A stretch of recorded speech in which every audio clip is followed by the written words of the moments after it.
Indian railways మనల్ని మోసం చేస్తుందా? రీసెంట్ టైమ్స్ లో చూసుకుంటే అసలు మెమో ట్రైన్స్ అనేవే కనుమరుగైపోయాయి. మొత్తం అన్నిటినీ క్యాన్సిల్ చేసేసారు. ఓన్లీ సిటీస్ లో మాత్రమే ఇప్పుడు ఈ మెమో ట్రైన్స్ కనిపిస్తున్నాయి. ప్యాసింజర్ ట్రైన్స్ విషయానికి వచ్చేస్తే ఈ ట్రైన్స్ ఏవైతే ఉన్నాయో వాటిని ఎక్స్ప్రెస్ ట్రైన్స్ కింద తిప్పుతున్నారు. అదే ట్రైన్ కి అదే టైం కి మనం ఎక్స్ట్రా మనీ పే చేసి ట్రావెల్ చేయాల్సి వస్తుంది. ఇంకో పక్క చూసుకుంటే జనరల్ బోగీస్ ని ఇండియన్ రైల్వేస్ తగ్గించేస్తుంది. ఒకప్పుడు ప్రతి ఒక్క ట్రైన్ కి దాదాపు 5 నుంచి 6 జనరల్ బోగీస్ ఉంటే ఇప్పుడు కేవలం 2 నుంచి 3 మాత్రమే ఉంటున్నాయి. ఎందుకు ఇలా అనేది ఈ వీడియోలో చెప్తా, లాస్ట్ వరకు చూడండి. అంతేకాదు స్లీపర్ కోచెస్ విషయంకి వస్తే ఒకప్పుడు 12 లేదా 14 స్లీపర్ కోచెస్ ఉండే ట్రైన్ కి ఇప్పుడు కేవలం 8 నుంచి 9 స్లీపర్ కోచెస్ మాత్రమే ఉంటున్నాయి. అదే టైంలో ట్రైన్ కి ఏసీ కోచెస్ చాలానే ఇంక్రీజ్ అయ్యాయని చెప్పాలి. ఎందుకు ఇలా, అసలు ఏం జరుగుతుంది ఈ రోజు వీడియోలో మాట్లాడుకుందాం. మధ్య తరగతి ప్రజలు ఎక్కువగా ట్రావెల్ చేసేది ఈ స్లీపర్ క్లాస్ కోచెస్ లోనే. వాటిని తగ్గించి ఇండియన్ రైల్వేస్ బలవంతంగా ఏసీలో ట్రావెల్ అయ్యేలా చేస్తుందా? ఇంకో పక్క వందే భారత్ ట్రైన్స్ అంటూ లగ్జరీ ట్రైన్స్ ని తీసుకొస్తున్నారు. వీటి టికెట్ కాస్ట్ చూసుకుంటే నార్మల్ ట్రైన్స్ లో ఉండేదానికన్నా 3 to 4 టైమ్స్ ఎక్కువ కాస్ట్ ఉంటుంది. దీన్ని బట్టి చూస్తుంటే ఇండియన్ రైల్వేస్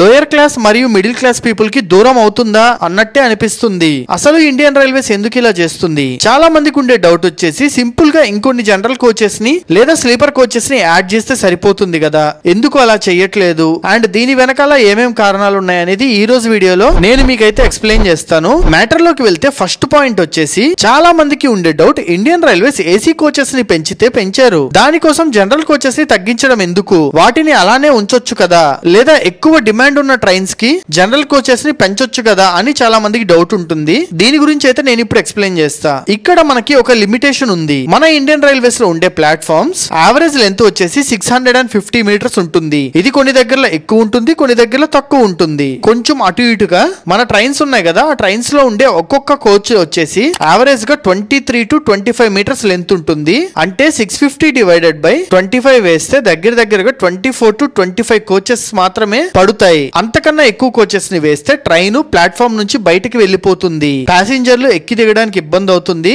అండ్ అంతేకాదు ఒక్కోసారి ట్రైన్స్ ని లూప్ లైన్ లో పెడతారు కదా, క్రాసింగ్ అని లేదా వేరియస్ రీజన్స్ వల్ల. అలాంటప్పుడు ఆ లూప్ లైన్ యొక్క ట్రాక్ లెంత్ సరిపోదు. సో దీని వల్ల మొత్తానికి ఇబ్బంది జరుగుతుంది. ఈ కారణం వల్లనే మనకి ఇండియన్ రైల్వేస్ మాక్సిమం 24 కోచెస్ తో కనిపిస్తాయి, అంతకు మించి ఎక్కువ ఉండవు. సో ఇండియన్ రైల్వేస్ కూడా ఇక్కడ వేరే దారి లేదు. ఏసీ కోచెస్ ని పెంచాలి అనుకున్నప్పుడు స్లీపర్ కోచెస్ ని తగ్గించి వాటి ప్లేస్ లో ఏసీ కోచెస్ ని తీసుకొస్తుంది. ఏసీ కోచెస్ యొక్క టికెట్ స్లీపర్ లేదా జనరల్ కన్నా 3 to 6 టైమ్స్ ఎక్కువ ప్రైస్ ఉంటుంది. ఇక్కడే మనం మన సెకండ్ పాయింట్ గురించి మాట్లాడుకుందాం. అదే ఇండియన్ రైల్వేస్ లాభాల కోసం ఇలా చేస్తుందా? ఈ టాపిక్ ని మనం 2 పర్స్పెక్టివ్స్ లో ఆలోచించాలి. పాయింట్ నెంబర్ ఏ, ఇండియన్ రైల్వేస్ లాభాల కోసం ఇలా చేస్తుందా అంటే అవును అనే చెప్పాలి. దీని గురించి మనం నెక్స్ట్ పాయింట్ అయ్యాక మాట్లాడుకుందాం. పాయింట్ నెంబర్ బి వచ్చేసి మన ఇండియాలో యావరేజ్ పర్సన్ స్పెండింగ్ కూడా పెరగడం ఒక కారణం. మీరే ఆలోచించండి, ఒకప్పుడు మనం ఒక 500 రూపాయలు ఖర్చు పెట్టాలి అంటే ఒకటికి 10 సార్లు ఆలోచించే వాళ్ళం. 500 రూపాయల కాగితం మన పర్సులో నుంచి తీయాలంటే ఏదో తెలియని బాధ. అలాంటిది ఇప్పుడు ఈ డిజిటల్ కరెన్సీ యుగంలో బయటకు వెళ్లి వస్తే సరదాగా 500 అయిపోతుంది. క్రెడిట్ కార్డ్స్ వల్ల గానీ లేదా డిజిటల్ పేమెంట్స్ వల్ల గానీ లేదంటే మనిషి యొక్క యావరేజ్ ఇన్కమ్ పెరగడం వల్ల గానీ ఒక పర్సన్ యొక్క యావరేజ్ స్పెండింగ్స్ కూడా పెరిగాయనే చెప్పాలి. ఒకప్పుడు ట్రైన్స్ కి ఏసీ కోచెస్ లో ట్రావెల్ అంటే లగ్జరీగా చూసేవాళ్ళం, కానీ ఇప్పుడు రైల్వేస్ లో ట్రావెల్ చేయాలి అంటే ఏసీ కోచెస్ ని మినిమం రిక్వైర్మెంట్ కింద కన్సిడర్ చేస్తున్నాం. చాలా మంది ఏసీ కోచెస్ లో రిజర్వేషన్ దొరికితేనే ట్రావెల్ చేస్తున్నారు. ఎగ్జాక్ట్లీ ఈ పాయింట్ వల్లనే ఇండియన్ రైల్వేస్ ఏసీ కోచెస్ ని పెంచుతుంది అని చెప్పాలి. అండ్ ఈ పాయింట్ కి ఇందాక మనం మాట్లాడుకున్న పాయింట్ ఏ అయినా ఇండియన్ రైల్వేస్ లాభాల కోసం చేస్తుంది అనే పాయింట్ కి డైరెక్ట్ లింక్ ఉంది. ఎస్, ఏ సంస్థ అయినా సరే అది ప్రైవేట్ సెక్టార్ గానీ గవర్నమెంట్ సెక్టార్ గానీ ఖచ్చితంగా లాభాలు వస్తేనే ప్రాపర్ గా రన్ చేయగలరు. ఈ మధ్య కాలంలో మీ దగ్గర ఉన్న రైల్వే స్టేషన్స్ ని చూసి ఉంటారు. ఆల్మోస్ట్ అన్ని టైర్ 1, టైర్ 2, టైర్ 3 సిటీస్ లో ఈవెన్ విలేజెస్ లో కూడా రైల్వే స్టేషన్స్ ని అప్గ్రేడ్ చేస్తున్నారు. అంతేకాదు ట్రాక్ మెయింటెనెన్స్ అయితే ఏమి, ట్రైన్ మెయింటెనెన్స్ అయితే ఏమి, స్టాఫ్ కి సాలరీస్ అయితే ఏమి, ఇంకా బోలెడు ఖర్చులు ఉంటాయి. వీటన్నిటిని మేనేజ్ చేయాలంటే తప్పకుండా ఏ సంస్థకైనా ప్రాఫిట్స్ అవసరం. ఇండియన్ రైల్వేస్ కూడా అదే దిశగా వెళ్తుంది అని అనుకోవచ్చు. మీకు ఇంకో అడిషనల్ ఫ్యాక్ట్ చెప్పనా, ఇన్ని చేస్తున్నా సరే ఇండియన్ రైల్వేస్ కి ప్యాసింజర్ ట్రైన్స్ మీద మిగిలేది ఏమీ ఉండదు. ఇండియన్ రైల్వేస్ కి వచ్చే లాభాలు మొత్తం గూడ్స్ ట్రైన్స్ మీదే వస్తుంది. సో ఇది మెయిన్ 2 రీజన్స్ మనం మాట్లాడుకుంటే ఇండియన్ రైల్వేస్ ఎందుకు జనరల్ అండ్ స్లీపర్ కోచెస్ ని తగ్గిస్తుంది అనే దానికి. ఇప్పుడు మీలో చాలా మందికి డౌట్ వచ్చి ఉంటది, నువ్వు చెప్పింది బానే ఉంది కానీ lower class or middle class people వాళ్ళ పరిస్థితి ఏంటి అని డౌట్ ఉండొచ్చు. ఇక్కడ ఇండియన్ రైల్వేస్ ఖచ్చితంగా కొంచెం వివక్ష చూపిస్తుందనే చెప్పాలి. జనరల్ కోచెస్ ని తగ్గించడం వల్ల దాదాపు 100 మంది ప్రయాణించాల్సిన కోచ్ లో 300 మందికి పైగా ట్రావెల్ చేస్తున్నారు. కొరమాండల్ ఎక్స్ప్రెస్,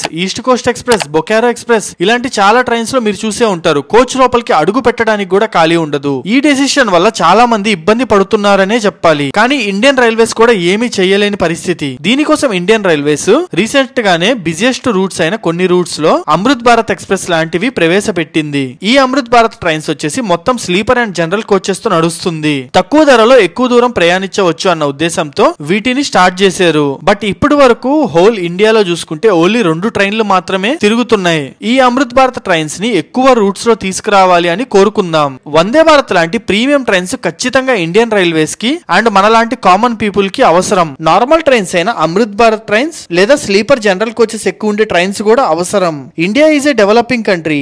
ఇండియాలో హై ఇన్కమ్ ఉన్న వాళ్ళకన్నా లో ఇన్కమ్ ఉన్న వాళ్ళే ఎక్కువ ఉంటారు. సో వందే భారత్ లాంటి ట్రైన్స్ తో పాటు నార్మల్ క్లాసెస్ ఉన్న ట్రైన్స్ ని కూడా ఎస్పెషల్లీ ఈ అమృత్ భారత్ లాంటివి ఇంకా చాలా రూట్స్ లో తీసుకురావాలని కోరుకుందాం. దీని గురించి మీరేమనుకుంటున్నారు అనేది కింద కామెంట్ చేయండి. అండ్ ఇవి కాకుండా మీకు ఇంకేమైనా రీజన్స్ తెలుసుంటే కామెంట్ సెక్షన్ లో చెప్పండి, మన వాళ్ళు కూడా తెలుసుకుంటారు. నెక్స్ట్ వీడియోలో కలుసుకుందాం. మర్చిపోయా ఛానల్ ని సబ్స్క్రైబ్ చేసుకోండి.